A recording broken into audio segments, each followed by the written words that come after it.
68th mains का हम कुछ जानकारी आप लोगों को देना चाहते हैं। 68th मेंस की परीक्षा हमारे कैलेंडर के हिसाब से 12 मई को निर्धारित है, 12 मई से। उसमें जीएस का पेपर्स जो रहेगा, जीएस 1, जीएस 2 और ऐसे ये मेरे मुख्य पेपर्स हुए, और क्वालिफाइंग नेचर के हैं वो हिंदी है और ऑप्शनल पेपर है जो एमसीक्यू बेस्ड है।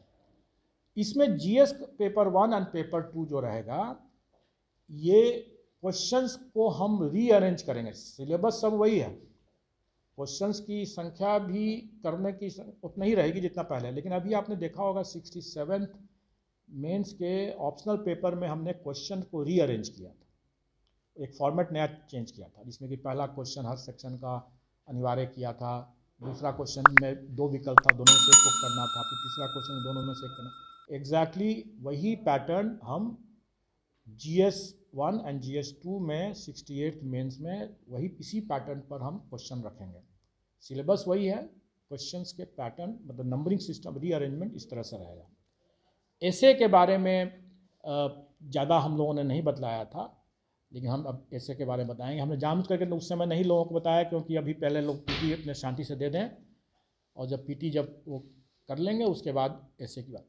ऐसे जो है वो कभी भी वो जीएस पेपर का एक्सटेंशन नहीं होगा, मतलब कि वो जीएस की जांच नहीं है। जीएस के लिए तो GS 1 एंड GS 2 है ही, जनरल स्टडीज का पेपर है ही। ऐसे जो रहेगा वो आपका राइटिंग स्किल और एनालिटिकल स्किल्स को ही देखेगा। वो आपके जीएस का फिर से परीक्षा नहीं ले रहे हैं हम ऐसे अलग है, उसको जीएस से कोई लेना देना नहीं होगा।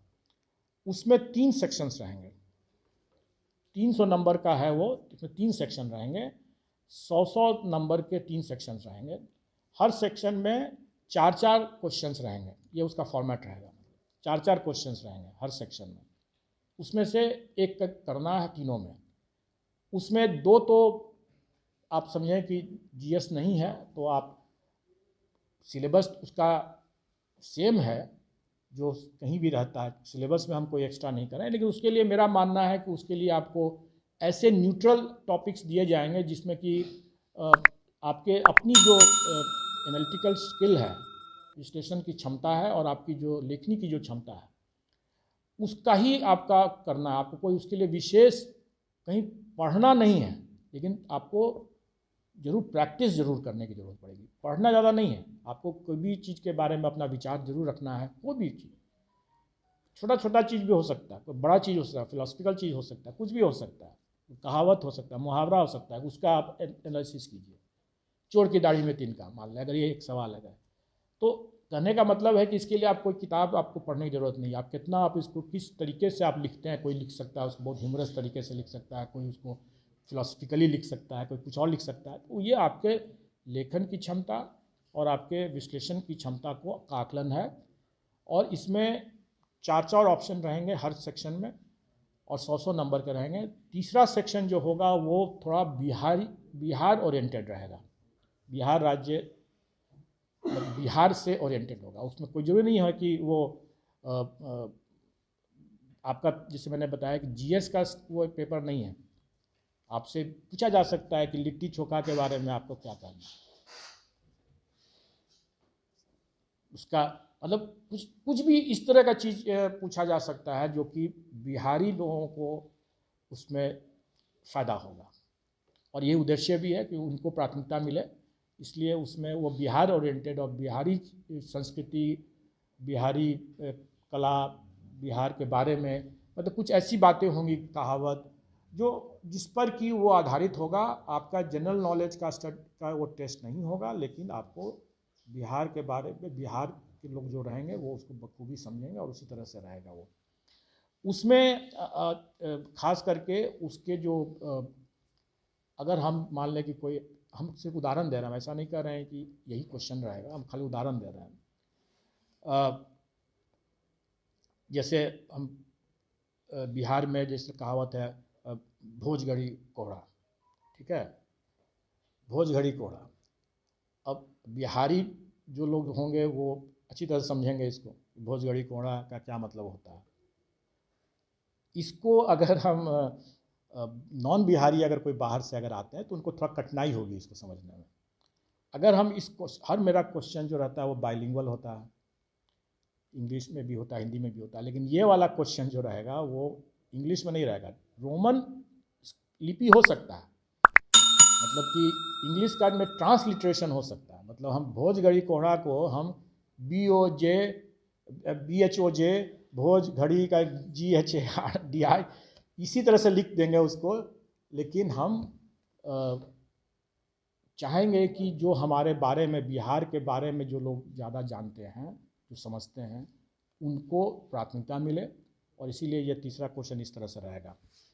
तो ये हुआ हमारा इसका। ऑप्शनल में थोड़ा सा हम लोग जो MCQ है क्वालिफाइंग नेचर का है, इसमें हम लोग थोड़ा स्पेसिफाई कर देते हैं। इसका अभी हम लोगों ने देखा कि इसको हमें 3 घंटे करने की ज़रूरत नहीं है ऑप्शनल, चूँकि ये MCQ की इवैल्यूएशन कर रहे हैं, तो नई टेक्निक से हमें एक फ़ायदा ये ज़रूर हो रहा है कि हम, एक तो कॉपी मेरा सील्ड है और सील्ड ही हालत में रहेगा, और स्कैन कॉपी पर हम इसका मूल्यांकन कर रहे हैं, और एक आदमी, एक एग्जामिनर को एक क्वेश्चन उस तर्ज पर दे रहे हैं।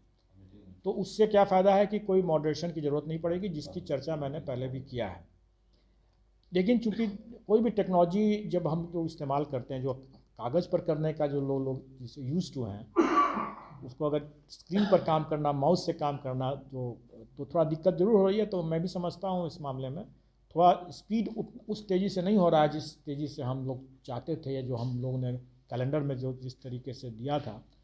तो थोड़ा विलम्ब होगा उसका रिज़ल्ट निकालने में, मेंस का रिज़ल्ट करने में, लेकिन मैं उस गैप को, जो डिले को मैं कंपनसेट करने की कोशिश करूँगा।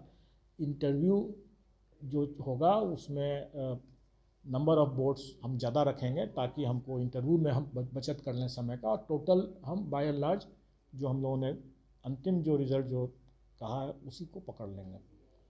अब हम लोग चलें, अब 68 PT सबके अथक प्रयास से आज उन्होंने शायद 3 घंटा दिया हुआ था, इसको हम घटा करके 2 घंटा करेंगे, और इसमें 100 क्वेश्चंस रहेंगे, कोई नेगेटिव मार्किंग इसमें नहीं होगा। ऑप्शनल पेपर जो 68 मेंस का रहेगा वो MCQ बेस्ड है, उसमें 2 ही घंटा हम देंगे, 3 घंटे देने की ज़रूरत नहीं है, और उसमें 100 क्वेश्चंस रहेंगे, और उसमें कोई नेगेटिव मार्किंग नहीं रहेगा। मेरा ये मानना है कि नहीं जुटेगा, नहीं, क्वालिफाइंग नेचर का है, इसलिए मेरा ये मानना है कि इसके लिए कोई, अगर कोई अपने BSc किया, BA किया, ग्रेजुएशन लेवल का जो भी पढ़ाई किया है किसी ने जिस विषय में, मेरा मानना है कि उसी विषय में वो अपना अगर लेता है, अपना चयन करता है उसका, तो उसको विशेष कुछ पढ़ने की ज़रूरत नहीं है। अगर उसने अपना पढ़ाई ग्रेजुएशन का सही ढंग से किया है तो वही पर्याप्त होना चाहिए। इसीलिए हम लोगों ने इसको थोड़ा इसी तरह से रखा है। अब ये बातें हो गई कि 68 मेंस में, अगर इसमें आप लोगों को कोई क्वेश्चन हो तो मैं बता दूं, क्लैरिफाई कर दूं, नहीं तो फिर इसके बाद मैं थोड़ा 67 मेंस के, ये जो इसमें निबंध वाला है, तीनों पेपर का 100 नंबर है।